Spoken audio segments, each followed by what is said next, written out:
তোমরা এই যে হাগ্রামা সাহেব যে 10,000 দিচ্ছে এটা পাইছে না? এটাও পাই নাই। আরো 8 বছর গোদের টাকাও পাই নাই। হ্যাঁ আরে মানে কি 25,000 8 বছর গোদে 15,000 দিলাম, সব মিশা গাদ্দারি। মানে ব্রিটিশের এক নম্বরই গাদ্দারি মানুষটা হইল এখন হাগ্রামা মহিলা। আমি জিজ্ঞাসা করে তোমরা এই যে হাগ্রামা সাহেব যে 10,000 দিচ্ছে এটা পাইছে না? এটাও পাই নাই। আরো 8 বছর গোদের টাকাও পাই নাই। এই যে তাহলে হাগ্রামা সাহেবে পুরা গাদ্দারি করছে, মুসলমানের সাথে পুরা গাদ্দারি করছে। মানে আমি শ্রীরামপুর ত্যাগ মাছবার অব্দি যামু, ও কইছিল 6 মাসের মধ্যে মাটি পাট্টা দিমু, দিল না। এখন মাটি পাট্টা যদি লাগে কি দিবা লাগবে বুঝছো? 1965 সনের ভোট দিয়া কাগজ দিতে লাগবো। ও দিসপুর দিয়া যায় ওইটাই নিয়ে আইছি। দিসপুরে যায় যে আমি কি কইল না 1 টাকা দিয়া 2 টাকা নিয়ে আহুম, ওইটা 1 টাকা মুসলমানের দিয়াটা হইলো 1 টাকা। আর আনার সময় কি আনলো 1965 সনের মানে ভোটার লিস্ট না হইলে আপনাদের যে 1965 সনে আসিল ওইখানে ওইটা কাগজ একটা দেখাইতে লাগবে। বুঝলা গেল না? যুব একটা মুসলমান মানুষে মানে 2 লাখ টাকা দেয় নাই, একটা মানুষের দেয় নাই, একটা শাশিরে মানে 10,000 করে দেয় নাই, একটা মুসলমানরে মাটির পাট্টা দেয় নাই। আমি যে কইল এখন মাটির যদি পাট্টা লাগে তাহলে 1965 সনের কাগজ দিয়া লাগবে, ওইটাহে দিসপুর দিয়া নিয়ে আসলো।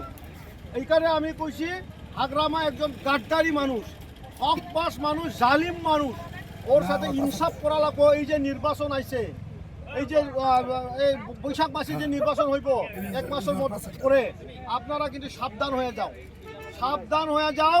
ও খালি ঠক বাস করতে জানে, আর কিছু জানে না। ও খালি আইব শাড়ি দিতে চাবো, লুঙ্গি দিতে চাবো, দিলে নিবা, কিন্তু ওই যদি গাদ্দারি করছে ওই বেশি কমু না।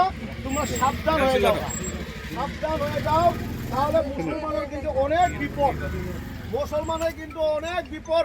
উপরে কিন্তু কালা যে মেঘ, ওই মেঘটা কিন্তু মুসলমানের মাথায় কিন্তু উঠতেছে।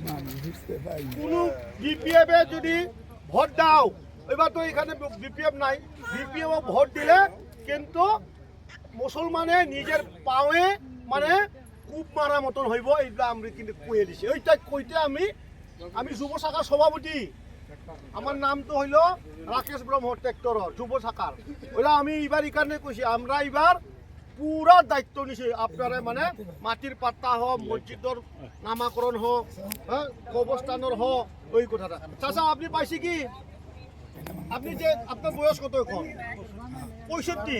55 বছর হলে হয়তো পাইতে লাগছিল 10,000 টাকা পাই, তাহলে পাই নাই। তারপরে মিশা কথা কইছে। আপনি পাইছে চাচা? আপনিও নাই পোয়া। তাহলে ও যে হাল্লা করতে থাকে আমি 65 বছর বুড়ারে সিনিয়র সিটিজেন রে আমি 10,000 দিচ্ছি, তাহলে মিশা। ওই শাশিরে টাকা দিয়া কইছে হেও মিশা। হ্যাঁ আর যুব আছে না চেংরা, তোমার বয়স কত রে? 30। তুমি পাইছো 2 লাখ।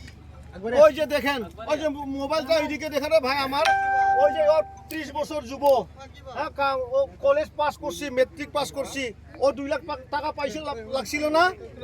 1 টাকা দেয় না, দেখ সব মিশা। এতে লাগে ওই নির্বাচনে হাগ্রামারে এবার গাদ্দারি যে সাজা ওইটা এই নির্বাচনে আমরা দিতে লাগবো। হ্যাঁ তাহলে আমি যাই ভাই। আর পড়াশোনা যা হোক, তুমি তো ব্যাপার করছো, তোমার টাকা দিছে কি এটা বিপিএফ সরকারে? 2 লাখ টাকা পাইছাও? পাই নাই। 2 লাখ পাই নাই। তুমি আমার ভাই একদম ইয়ং। হ্যাঁ আবার তুমি 2 লাখ টাকা পাইছো হাগ্রামা সাহেবের, ওটা গ্যারেন্টি ছিল ওর। ওইটাই আমি কইছি যে আমি শ্রীরামপুর থেকে ওখানে তামুলপুর আইসা গেলাম, একটা মুসলমান ছেলেরে 1 টাকা দেয় নাই। খালি বড় বড় প্যান্ডেলে যায় কয় কি আমরা 5,000 ছেলেরে 2 লাখ টাকা দিলাম, 50,000 শাশা শাশিরে 10,000 দিলাম, হ্যাঁ আরে মানে কি 25,000 আত্মসহায়ক গোটে 15,000 দিলাম, সব মিশা গাদ্দারি। মানে ব্রিটিশের 1 নম্বরই গাদ্দারি মানুষটা হইল এখন হারামা মহিলা।